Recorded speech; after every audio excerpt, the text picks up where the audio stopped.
Ladies and gentlemen, welcome back. Greg M here on the go talking track and field news. And just gonna go over some of the results from the Nairobi, Kenya race. Of course, everybody know about Shelly and Fraser Pryce.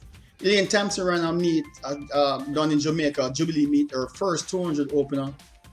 Ran a 22.7 something. But she didn't look comfortable in my opinion. I don't know if she deliberately ran and just didn't look, try to run slow and take it in control and just look that way. We'd have to see how she compete from here on out, as she run more 200s leading up to the World Championships. And Christian Coleman, I think, ran a 10.06 or something. And then Fred Curley, I remember his name this time, also ran over in overseas and got second. The African guy, forgot his name, can't think of his name right now. I think ran 9.8 something. But anyway, let's take a look. Let's see if we can find these events. That's a Kip Keino Classic. And let's go over the 400 here. Let's see. Well, let's look at the men's 400 hurdles.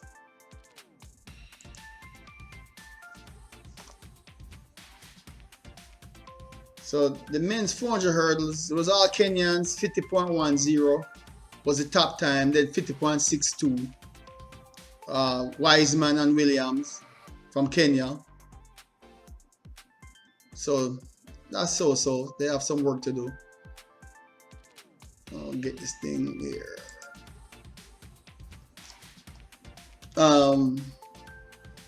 400 meter women. Hold on there, 1 second. I guess I have to go over here each time. 400 meter, South Africa, 51.50. So those women got some work to do. Miranda, how you pronounce that name? Coach Z.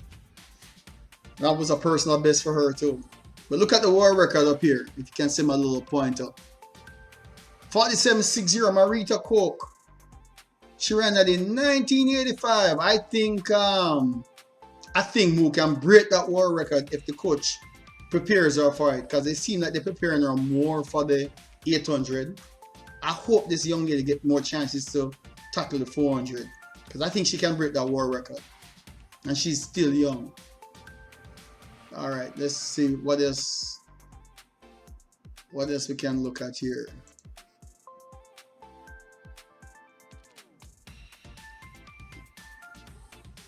Oh, the marquee event here. Let's see. Shelly and Fraser Pryce. So that was she ran into a negative 0.4 win and ran 10.67. So that's the world lead time, because I guess after all these other times that the other women been running them 10.6s and 10.66 and 10.7s, them kind of time, 10.8s. They have necessarily, some of them are not win legal time, so I guess this is a fast win legal time and the world lead time right now. Basant got second, 11.02. Shannon Ray, 11.33. And Bowman unfortunately got hurt. I was curious to see how she was going to finish up, but it doesn't look like she's conditioned properly for the 100 meter sprints. And her muscles might have just been tired, because she have been competing, a lot of weekends here in the United States, where she's been running a couple of 11 seconds, and then she ran 10.9, I think, what was it, 10.97 or something like that. And then she ran a 21.8 so far. But your coach got to be careful. Even though she's young, you can't run them like machines. Look at Shelly and Fraser Pryce. She knows she's what, 34, 35 or something like that.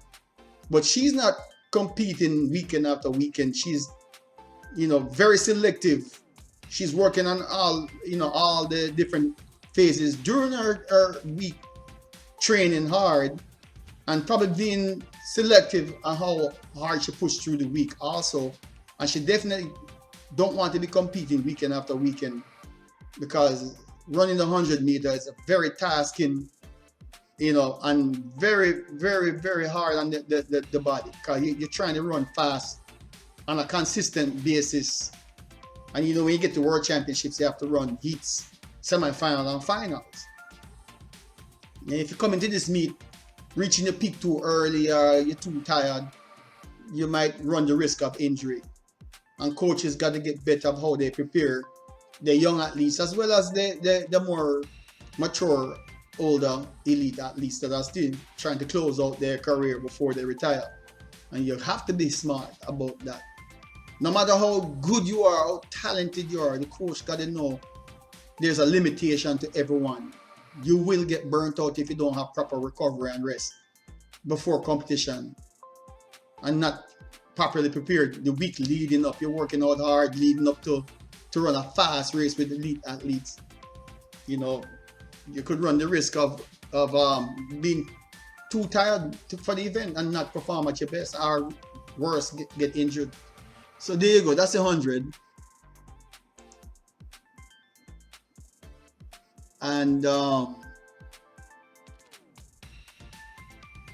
did I go for the 400 men? 400 men. Let me see. I might have touched the 400 men already. 45-5-1, all Kenyans. William Ryan. All right, so a season best for those guys. 800 women. Let me see what the 800 women did. Just before I go, well, you see, 158 world lead time from South Africa. Prudence Segodiso. Sorry, I get tied up with some of the African names. But look at the world record. 153.28. Jarmila Katachelova. She set that record in 1983. As a young youth representing Jamaica, I was 17 when I saw her run that race. That was my first international event. I was 17, but I didn't run because I was injured, but I watched that race. That was in, I think that was, well, actually, she didn't set a world record at Finland, but I remember seeing her run very fast.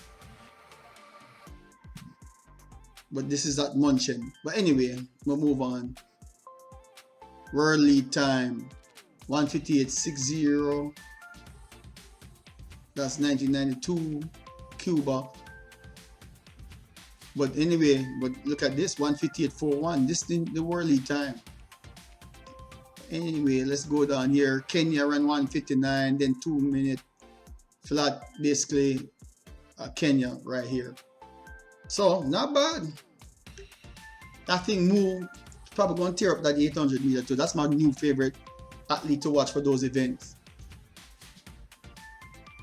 I don't think she's getting a lot of recognition, you know, I think move. They tend to focus a lot on the marquee events, 100, 200, 400, 400 hurdles, 110 hurdles, 100 meter hurdles, 4x1, 4x4. But yeah, some of these events, you know, they get some good performance. 5,000 meter men, 5,000 meter women. But, you know, of course, I'm going to look at some of the marquee events right here now. Let me see what the men's 200 meter times look like.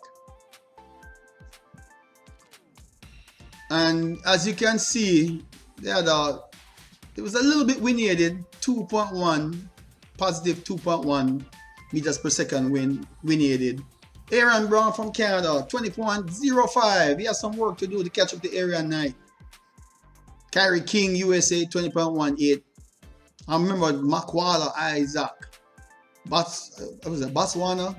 I thought he was going to be a good 400, 200 meter guy, but he's kind of, you know, not being able to pull it off. So let's go back here. Let me close this out. Let's see what the 1500 meter men did.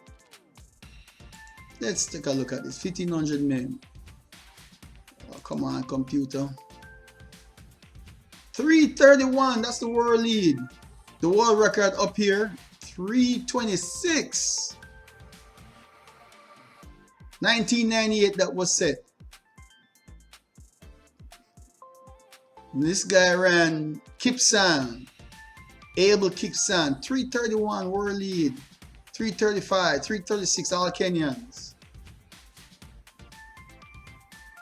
It's not easy. All right, let me see what else. We'll cover the 200 men, 1500. Oh, 200 women. Let's see what the women ran for the 200. 2243, Nigeria. Aminato Sinai or Sine. So that's average. We have high school girls in Jamaica running these times. USA, Shannon Ray, 2284. Got some work to do before World Championships. If we're going to try and make the US team. For those women anyway. 100 meter men, another marquee event. Oh yeah, this is the one. I'm going to try and add this into my video. After the end of my video, put the playlist cards. And you know, they usually at the top left or top right or in the center somewhere. Or top left, bottom left or bottom right. Just let y'all know. Anyway, good time by this Kenyan, Ferdinand Amanyala. 985 world lead time. Well, let me see what the win reading was.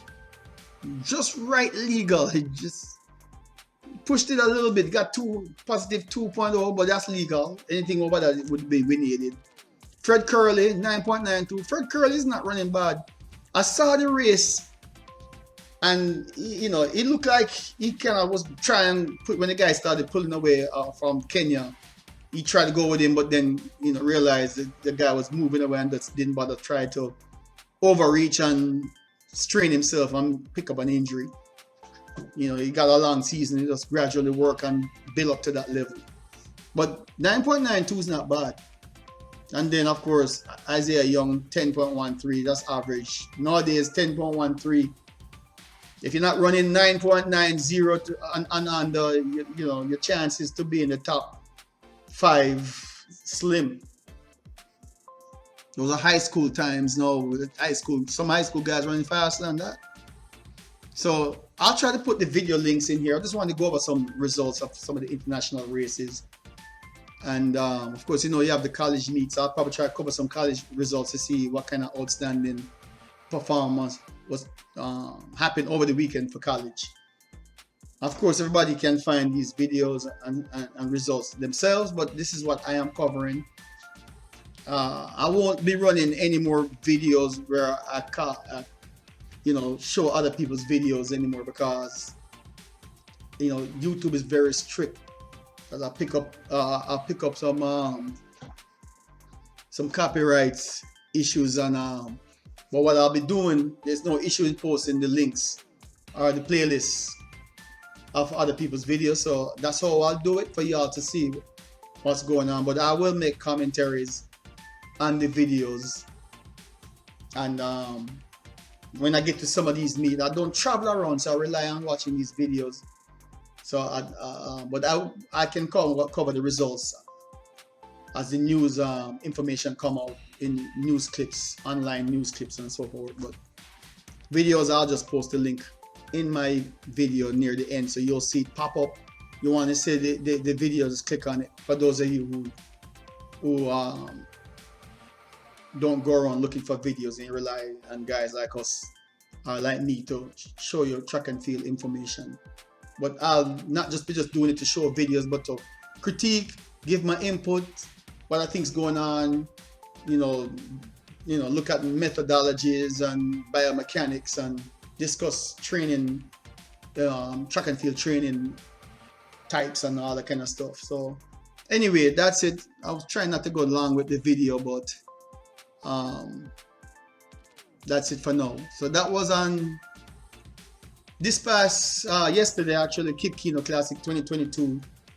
Everybody's running fast. So this World Championship, we're gonna see who's gonna rise to the occasion, who's gonna be burnt out, who's gonna maintain. It's gonna be some fast times. I think Oregon appears to be a fast track. That's where Elaine Thompson ran that 10.5.4. But I hope she improves though. And Mboma, she's not gonna be able to come back in tip-top form I think for the World Championships, because she looked like she had a bad injury, you know, where she fell on that track. When you have to fall on a track like that, that's not good. It's not like she kind of feel a little twitch and she just stopped and walk off the track. You have to pull her, take her off in a stretcher.